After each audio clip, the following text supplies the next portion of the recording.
Alors, définir un perturbateur endocrinien, c'est quelque chose d'assez complexe en fait. Il y a une définition qui a été proposée par l'OMS sur laquelle il y a un consensus. Donc cette définition, je vais vous la lire pour la restituer très précisément. Un perturbateur endocrinien, c'est une substance ou un mélange de substances qui altère les fonctions du système endocrinien et de ce fait induit des effets néfastes dans un organisme intact, chez sa progéniture ou au sein d'une sous-population. Le perturbateur endocrinien le plus étudié actuellement, c'est le bisphénol A, donc, qui entre dans la composition des plastiques en polycarbonate et dans les résines époxy.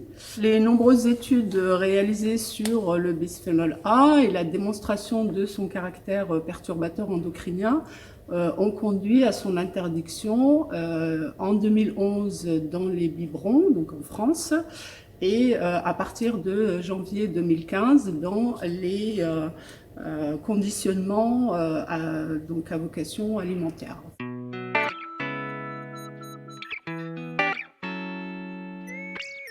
Les maladies métaboliques sont des pathologies en constante augmentation actuellement.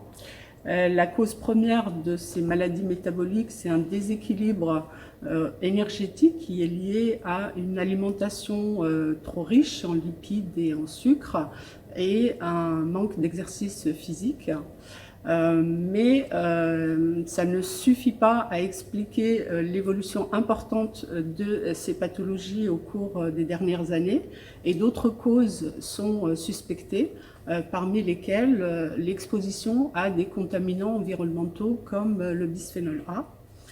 Et donc les études qui font le lien entre exposition au bisphénol A et maladies métaboliques, comme le diabète et l'obésité, donc sont de nature épidémiologique, donc montrant donc un lien entre des niveaux urinaires de bisphénol A chez les individus et donc l'occurrence de maladies comme le diabète ou de maladies métaboliques comme le diabète et l'obésité. Mais elles sont également confortées par des études expérimentales réalisées principalement chez le rongeur qui montrent donc un effet de ce bisphénol A sur différents organes chargés de la régulation du métabolisme, de l'homéostasie énergétique de l'organisme.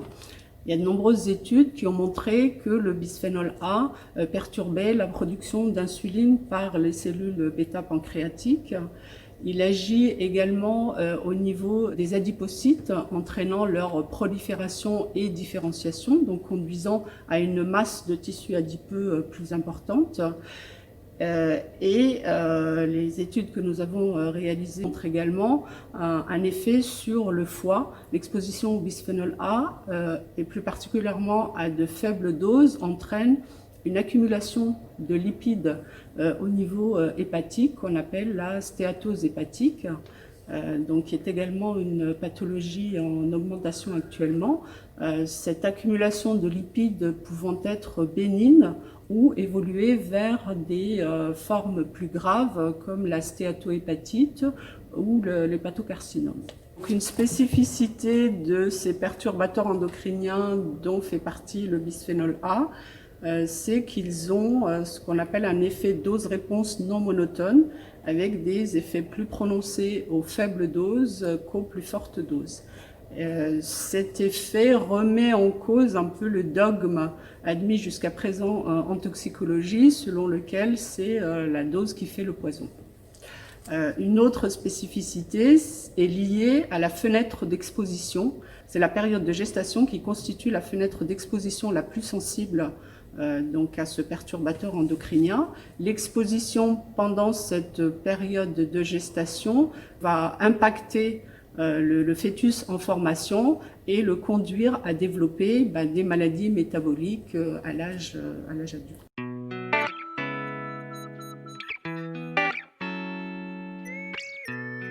Depuis l'interdiction du bisphénol A, les industriels se tournent vers les autres analogues du bisphénol A parmi lesquels on va retrouver le bisphénol S, le bisphénol F ou le bisphénol AF.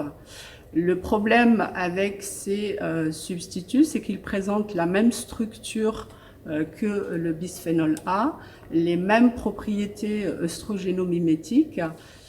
En fait, les études sur les alternatives au bisphénol A devraient se tourner vers des composés complètement différents qui ne présentent pas les mêmes analogies de structure que le bisphénol A pour ne pas retrouver le même caractère perturbateur endocrinien qui serait moins bien étudié avec des analogues.